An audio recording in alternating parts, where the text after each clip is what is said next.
Hello students, master class में आपका स्वागत है।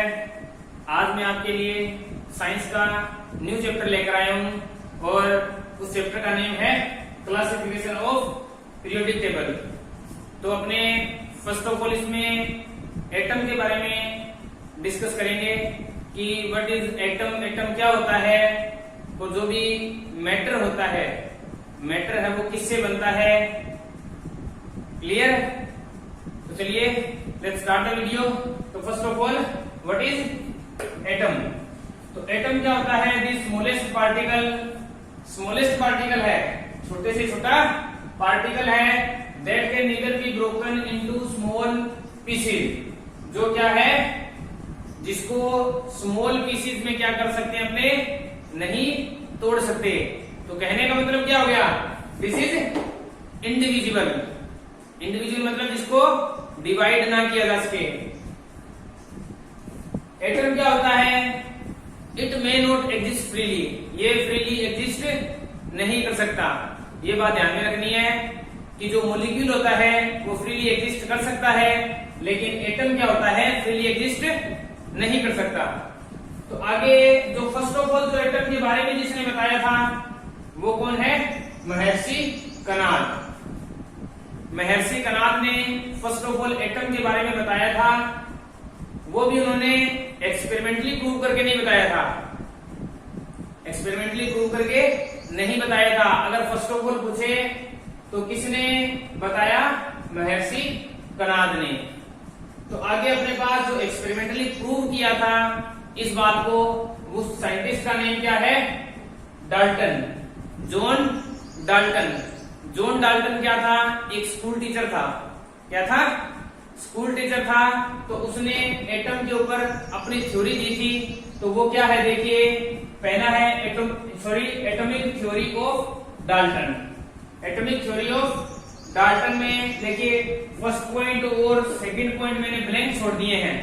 तो फर्स्ट पॉइंट और जो सेकंड पॉइंट है वो आप डेफिनेशन से निकाल सकते हो। तो क्या है फर्स्ट पॉइंट? कि एटम क्या होता है? स्मॉलेस्ट पार्टिकल है। कि कोई भी मैटर होता है, कोई भी वस्तु होती है, वो स्मॉलेस्ट पार्टिकल से मिलकर बनती है और उस पार्टिकल को क्या बोलते हैं? एटम बोलते हैं। तो this is the first point कि कोई भी मैटर है स्मॉल पार्टिकल से मिलकर बनता है और उसको क्या बोलते हैं? एटम बोलते हैं। This is the first point. Second point क्या है? वो भी इसी में है। सेकेंड पॉइंट अपना है कि it can neither be broken into small pieces. इसका मतलब क्या हो गया कि एटम क्या होता है? इंडिविजिबल है। तो ये सेकेंड पॉइंट भी डेफिनेशन से बन गया अपना। तो एटम इज इंडिविजिबल, इसको अपने और आगे डिवाइड नहीं कर सकते। क्लियर है? आगे आइए थर्ड पॉइंट। थर्ड पॉइंट क्या है? All atoms of same elements. कोई भी सेम एलिमेंट है उसके जो सभी एटम्स होंगे, मतलब जितने भी परमाणु होंगे उनका सेम एटॉमिक वेट होगा। एटॉमिक वेट क्या होगा? सेम होगा। साइज भी उनका सेम होगा और उनकी जो केमिकल प्रॉपर्टीज है वो भी क्या रहेगी? सेम रहेगी। अगर एटम क्या है? सेम एलिमेंट के हैं। फोर्थ पॉइंट क्या करिए? Opposite to point number third. Opposite to मतलब इसका उल्टा हो गया ना, वाइस वर्सा हो गया थर्ड पॉइंट का।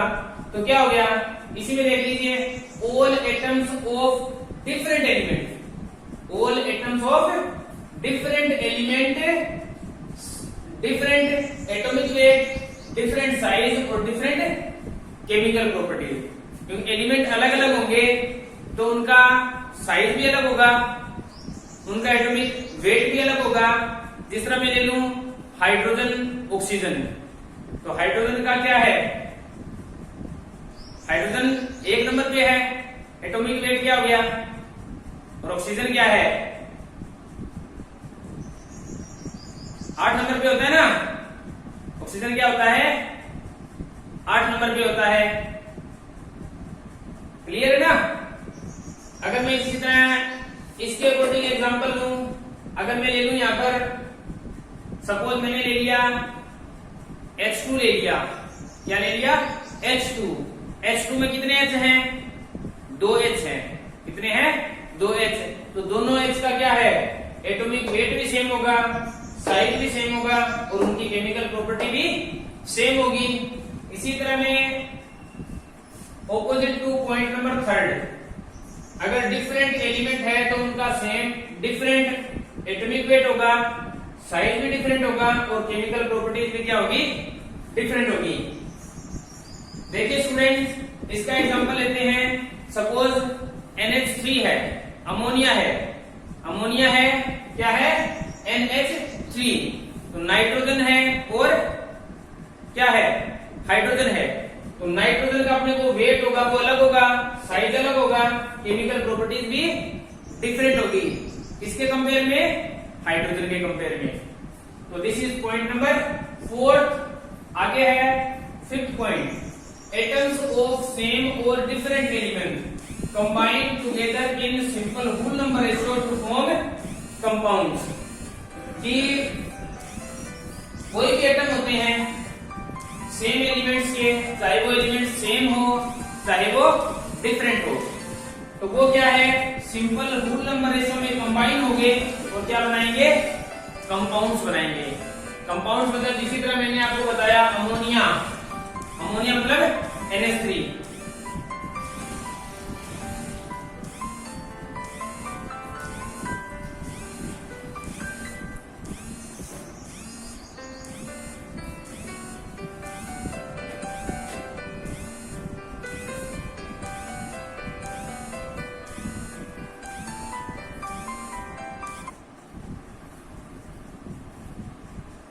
इसी में देखिए जिस तरह अपने पास है NH3, तो क्या एटम ऑफ सेम और डिफरेंट एलिमेंट, तो इसमें क्या है? नाइट्रोजन है और हाइड्रोजन है। हाइड्रोजन कितनी है? 3 है, नाइट्रोजन 1 है। क्या बना लिया? कंपाउंड हो गया। इसी तरह H2 हो गया। क्लियर हो रहा है? NaCl हो गया। तो this is the point number 5। आगे क्या है? During chemical reactions atoms are only rearranged. अगर कोई केमिकल रिएक्शन होती है तो एटम्स क्या होता है? क्या होते हैं? रीअरेंज होते हैं। कैसे होते हैं? जिस तरह मैं एग्जांपल ले लूं, CuSO4 ZnCl2। अब ये रिएक्शन होगी तो क्या बनेगा? ZnSO4 हो गया प्लस CuCl2। क्या हुआ? इस कॉपर के साथ ये Cl2 लग गया, Zn के साथ SO4 हो गया। तो एटम्स क्या हुए हैं? रीअरेंज हुए हैं। क्या हुए हैं? रीअरेंज हुए हैं। This is the point number 6। आगे अपने फर्दर मॉडल्स करते हैं। जिस तरह थॉमसन मॉडल हो गया, रदरफोर्ड मॉडल हो गया, बोर मॉडल हो गया। तो फर्स्ट ऑफ ऑल इसमें अपना मॉडल है थॉमसन मॉडल।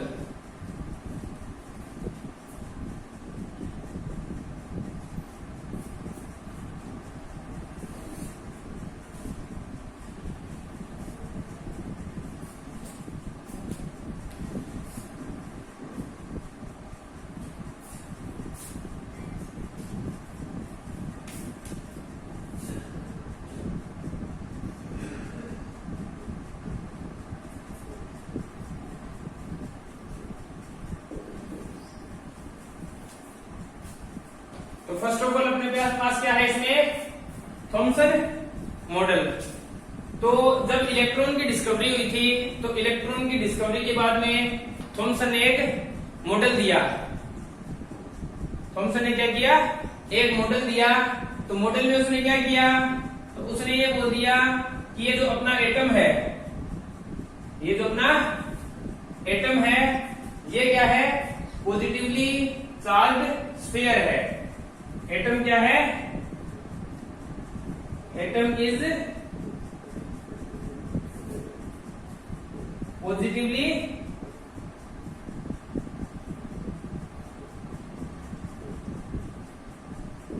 चार्ज स्फीयर है, स्फीयर क्या हो गया, गोला हो गया ना, ये गोलाकार है। तो ये क्या है, पॉजिटिव चार्ज है, जिसमें इलेक्ट्रॉन्स क्या होते हैं, एम्बेडेड होते हैं। इलेक्ट्रॉन्स क्या है,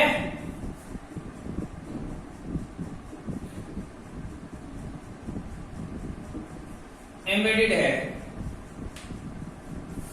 तो थॉमसन ने क्या बात बोली, थॉमसन ने ये बात बोली कि atom is positively charged sphere in which electrons are embedded, जिसमें क्या होते हैं, इलेक्ट्रॉन्स एम्बेड लगे होते हैं। इसने इस मॉडल को कंपेयर किया, मॉडल को किसके साथ कंपेयर किया,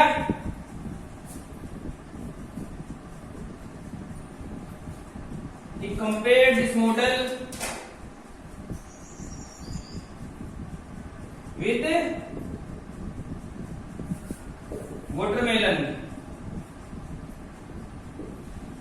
किसके साथ कंपेयर किया था, वाटरमेलन, जिस तरह तरबूज होता है ना, उसके साथ किया। तो उसमें क्या किया कि जो तरबूज में जो अपना रेड पार्ट होता है, जो खाने वाला पार्ट होता है, फ्लेशी पार्ट होता है, वो क्या होता है, उसने तो उसको बोल दिया पॉजिटिव चार्ज नाम दे दिया, और जो इलेक्ट्रॉन्स और जो उसमें बीज होते हैं, सीड्स होते हैं, उनको क्या बोल दिया, क्या दिया, नेगेटिव चार्ज। बीजों को क्या बोल दिया, वो क्या है, इलेक्ट्रॉन्स है। इलेक्ट्रॉन पर नेगेटिव चार्ज होता है ना, प्रोटॉन्स पर पॉजिटिव चार्ज होता है। अब देखिए, उसने इसको कंपेयर किया था, किसके साथ किया, उसने इसको ये भी बोला कि ये क्या है, ये मॉडल किसकी तरह है, जो बूंदी का लड्डू होता है, ये भी नाम दिया था।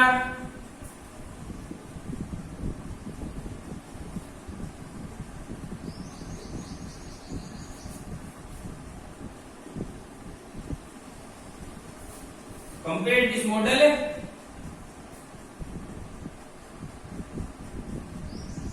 बूंदी का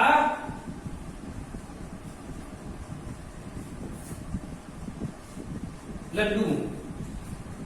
क्लियर है। अगर अपने को क्लियरली अगर ऐसे पूछे कि जो थॉमसन ने मॉडल दिया था, उस मॉडल को क्या बोलते हैं, किस नाम से बोलते हैं, तो किस नाम से बोलते हैं, प्लम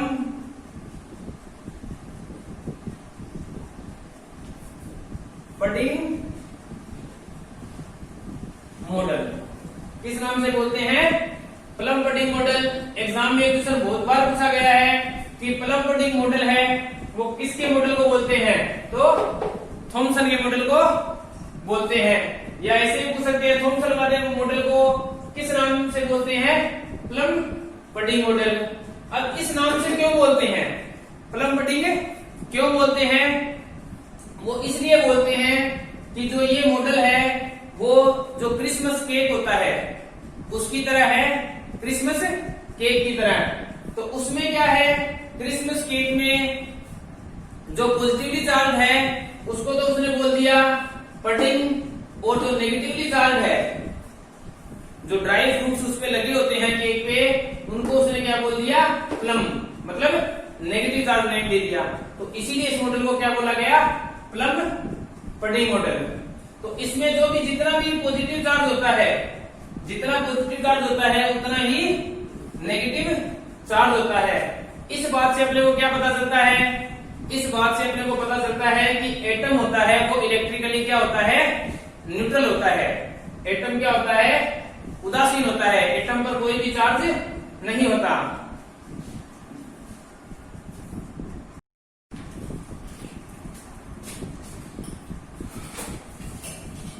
आगे अपने थॉमसन मॉडल के बाद में अपने पास है रदरफोर्ड गोल्डफॉइल एक्सपेरिमेंट।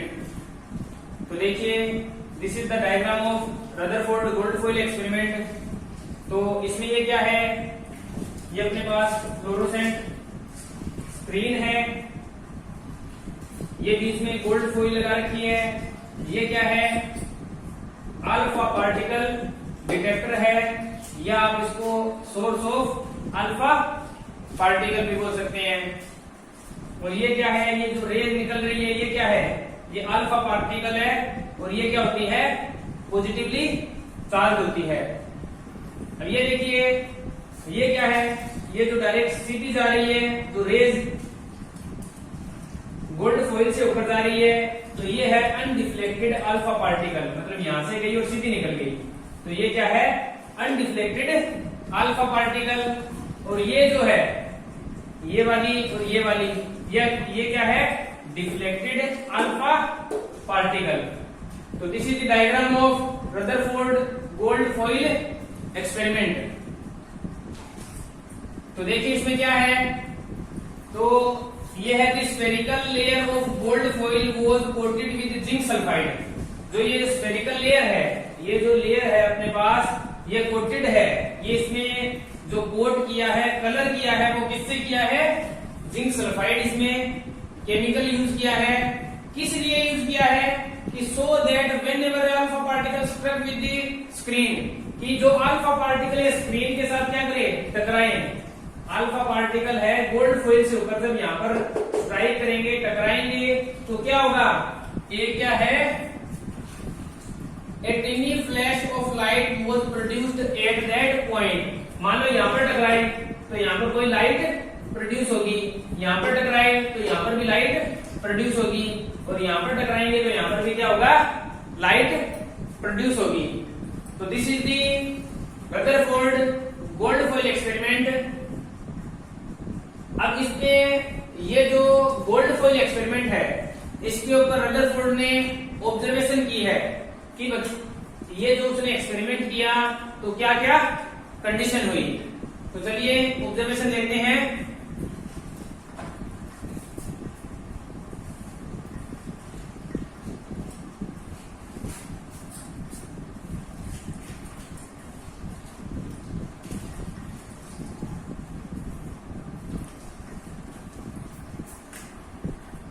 देखिए observations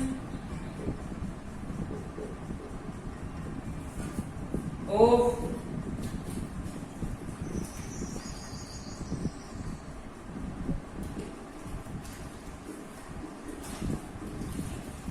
gold foil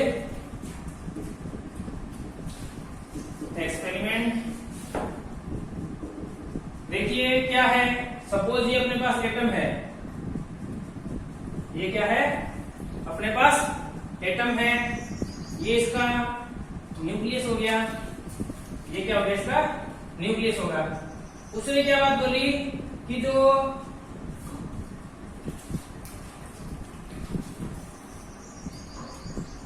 these are the alpha particle, these are the alpha particle। तो उसने ये बात बोली कि जो मोस्टली अल्फा पार्टिकल थे, अधिकतर जो अल्फा पार्टिकल थे, वो एटम से बिना डायरेक्शन चेंज किए हुए क्या हो गए, पास हो गए। Mostly alpha particle are passing through the atom without any deflection. तो पहला पॉइंट क्या लिखें, mostly alpha particle passes through the atom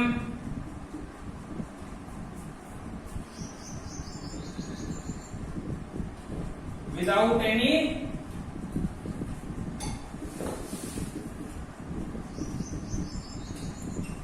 deflection. कि जो मोस्टली जो अल्फा पार्टिकल थे उन्होंने कोई भी डिफ्लेक्शन शो नहीं किया।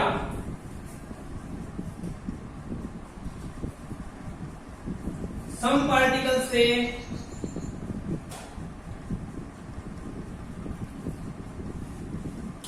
सम पार्टिकल शोज डिफ्लेक्शन। कुछ पार्टिकल ऐसे थे जिन्होंने डिफ्लेक्शन शो किया और उन्होंने 90 और 120 का एंगल बनाया। तो सेकंड पॉइंट अपने पास क्या हो गया, तो देखिए ये जो मैंने अल्फा पार्टिकल लिए, ये इधर क्या हो गए, डेविएट हो गए, मतलब डिफ्लेक्शन शो किया इन्होंने। सम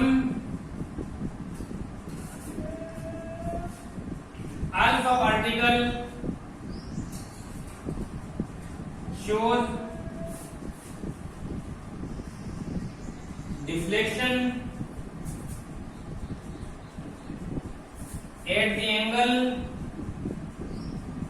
90 degree and 120 degree. So these are the two observations and the last and third observations. तो वो क्या है? वो ये है कि अ वेरी फ्यू पार्टिकल, क्या है? वेरी फ्यू पार्टिकल, कि जो ना के बराबर पार्टिकल थे वो क्या हो गए? बैक बाउंस हो गए। बैक बाउंस का मतलब ऐसे आए तो ऐसे वापस चले गए। इसका मतलब क्या है? थर्ड पॉइंट क्या है? A very few particle back bounce at the angle 180 degree. तो देखिए पहला पॉइंट क्या था कि मोस्टली अल्फा पार्टिकल थे, अधिकतर जो अल्फा पार्टिकल थे वो क्या हो गए? सीधे ही क्रॉस हो गए। उन्होंने कोई भी डिफ्लेक्शन शो नहीं किया, कोई भी वो उन्होंने डायरेक्शन चेंज नहीं की। तो पहला पॉइंट ये हो गया। सेकंड पॉइंट ये है कि जो सम पार्टिकल थे, कुछ पार्टिकल थे, उन्होंने एंगल बना लिया 90 का और 120 का। और जो लास्ट पॉइंट है कि जो वेरी फ्यू पार्टिकल, मतलब ना के बराबर पार्टिकल, मतलब कोई 20,000 में से कोई एक पार्टिकल, तो ना के बराबर पार्टिकल ने क्या किया? 180 डिग्री का एंगल बनाया। तो these are the three observations. On the basis of these three observations Rutherford ने क्या किया? कंक्लूजन निकाला कि भाई ये जो तीन बातें हुई है यहाँ पर, कि कुछ तो थे सीधे चले गए, मतलब मोस्टली तो सीधे चले गए, कुछ ने क्या किया? एंगल बना लिया। और क्या थे?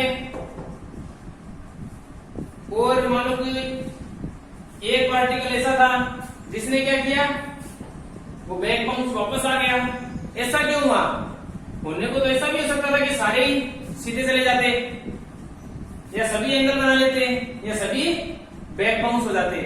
तो इस पर रदरफोर्ड ने क्या किया? कंक्लूजन दिया कि भाई ऐसा क्यों हुआ है। तो चलिए देखते हैं।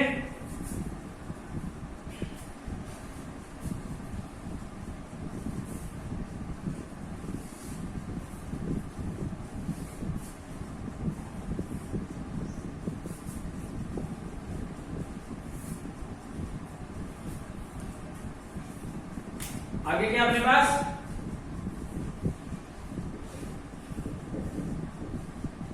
कंक्लूजन, मतलब ऐसा हुआ तो क्यों हुआ। तो फर्स्ट पॉइंट इसमें उसने क्या दिया? फर्स्ट पॉइंट क्या था अपना? फर्स्ट पॉइंट ये था ऑब्जर्वेशन में कि जो मोस्टली अल्फा पार्टिकल थे वो क्या है? एटम में से सीधे चले गए।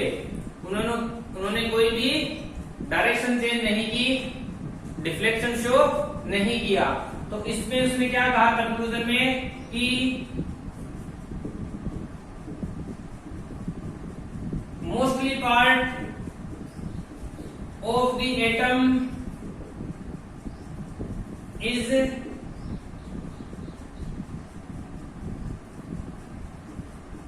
चार्जलेस है, होलो है। तो पहला पॉइंट उसने ये किया कि अधिकतर जो पार्ट है एटम का, अधिकतर जो पार्ट है एटम का वो क्या है? खाली है,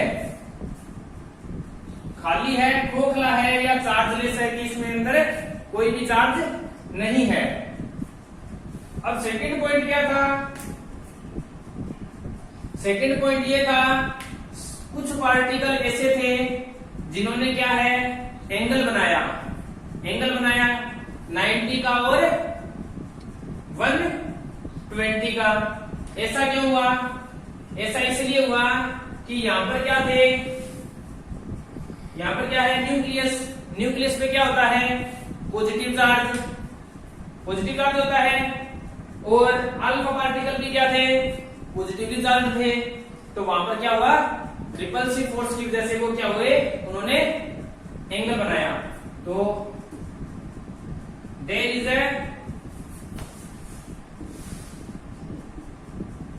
repulsive force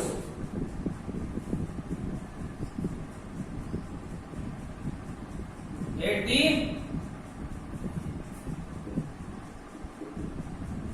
centre of the atom. Repulsive force था जिस वजह से क्या हुआ, जो अल्फा पार्टिकल ने क्या किया, वो अब उन्होंने अपनी डायरेक्शन चेंज कर ली। 90 और 120 एंगल पर वो क्या हो गए, डेविएट हो गए। Is that clear? And last point, this is the third point. Third point क्या था, थर्ड पॉइंट ये है कि ऑब्जर्वेशन में थर्ड पॉइंट ये था कि a very few particle back bounce at the angle of 180 degree. कि 180 डिग्री एंगल पर क्या हुआ, वो जो पार्टिकल था 20,000 में से कोई एक पार्टिकल को क्या हुआ, बैक बाउंस हो गया, वापस उसी रास्ते चला गया।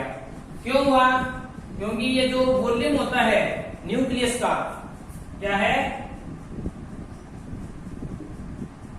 द वॉल्यूम ऑफ न्यूक्लियस, जो वॉल्यूम ऑफ न्यूक्लियस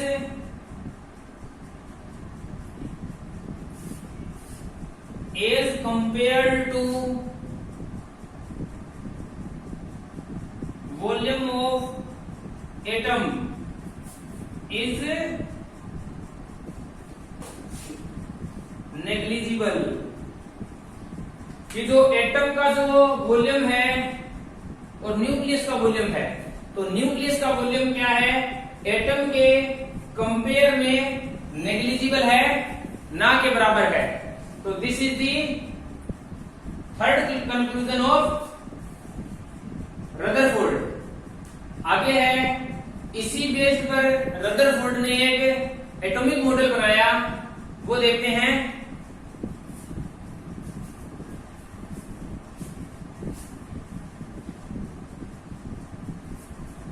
आगे जो अपना इसी में टॉपिक है, रदरफोर्ड एटॉमिक मॉडल, बिल्कुल इजी है।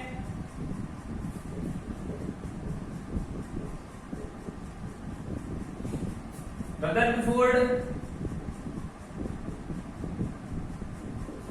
Atomic model.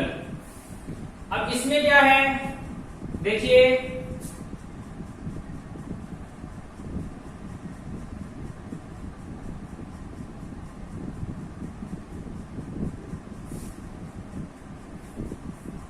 तो this is the structure of atom.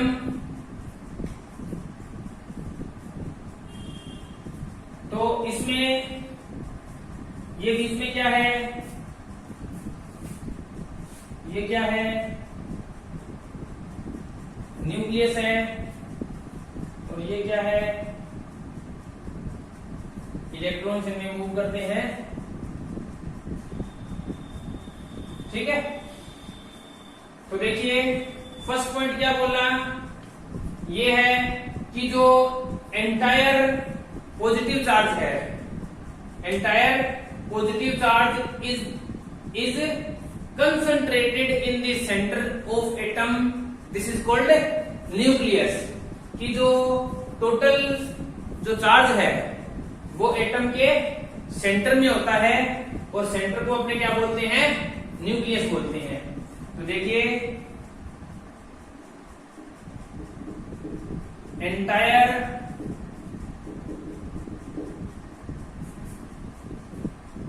Positive charge is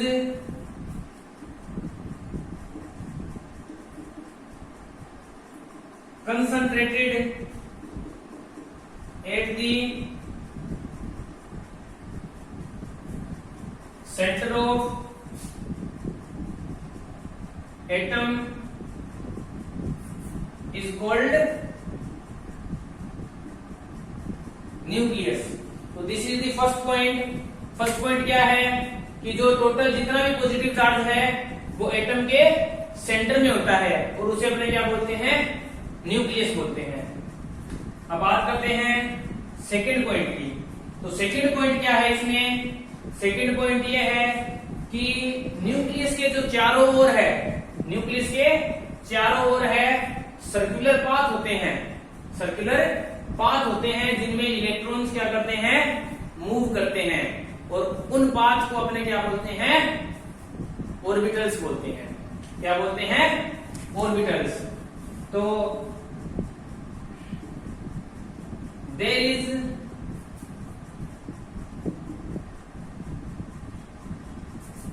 circular path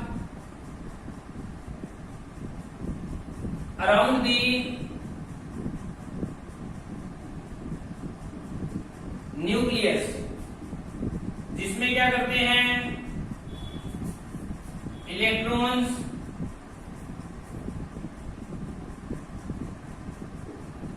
revolves, electrons चक्कर काटते हैं, are called orbitals.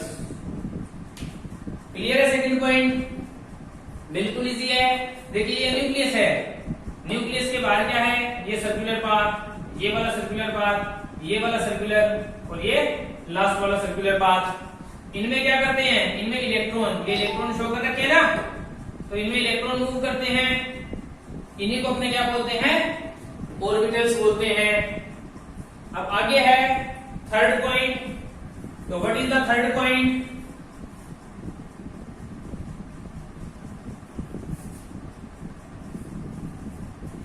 Third point ये है कि जो इलेक्ट्रॉन्स है, इलेक्ट्रॉन्स अपने ऑर्बिटल में मूव करते हैं, ठीक है, ऑर्बिटल में मूव करते हैं। तो जो न्यूक्लियस और इलेक्ट्रॉन के बीच में क्या होता है, इलेक्ट्रोस्टैटिक फोर्स होता है जो इनको ऑर्बिटल में मेंटेन करके रखता है। तो थर्ड पॉइंट अपना क्या हो गया, there is a electrostatic force, there is a electrostatic force between, किस किस में होता है, न्यूक्लियस में और इलेक्ट्रॉन में, न्यूक्लियस एंड इलेक्ट्रॉन में, दैट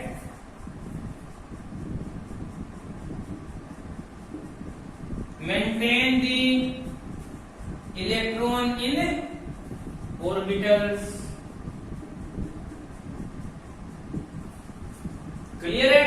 तो भाई ऐसे भी हो सकता है, न्यूक्लियस में पॉजिटिव चार्ज होता है, अगर पॉजिटिव चार्ज है इलेक्ट्रॉन पर नेगेटिव चार्ज है तो वो उसको अट्रैक्ट कर सकता है, उसको अपनी ओर खींच सकता है। लेकिन इलेक्ट्रॉन क्या करता है, वो अपने ऑर्बिटल में घूमता रहता है, अपने ऑर्बिटल में क्या करता रहता है, घूमता रहता है। किस वजह से, इलेक्ट्रोस्टैटिक फोर्स की वजह से वो घूमता रहता है। Now the last point, last point क्या है कि लास्ट पॉइंट ये है कि एटम इज इलेक्ट्रिकली न्यूट्रल, कि अपना कोई भी एटम होता है वो इलेक्ट्रिकली न्यूट्रल होता है, कि उसमें जितना पॉजिटिव चार्ज होता है उतना ही नेगेटिव चार्ज होता है। तो लास्ट पॉइंट है एटम इज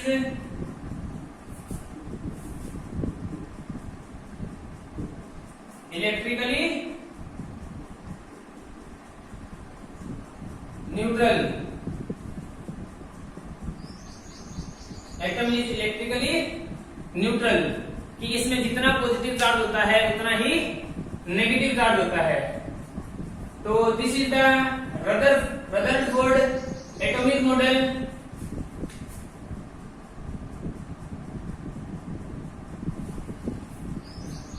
आई होप समझ में आ गया होगा आपको।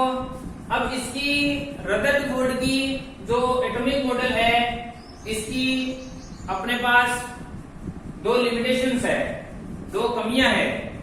तो वो क्या है? तो फर्स्ट ऑफ ऑल ये है, it won't explain the stability of atom, ये एटम की स्टेबिलिटी के बारे में नहीं बता पाया। सेकंड है, ये इलेक्ट्रॉनिक स्ट्रक्चर के बारे में नहीं बता पाया। फर्स्ट क्या है? स्टेबिलिटी ऑफ एटम के बारे में नहीं बता पाया, और सेकंड क्या है?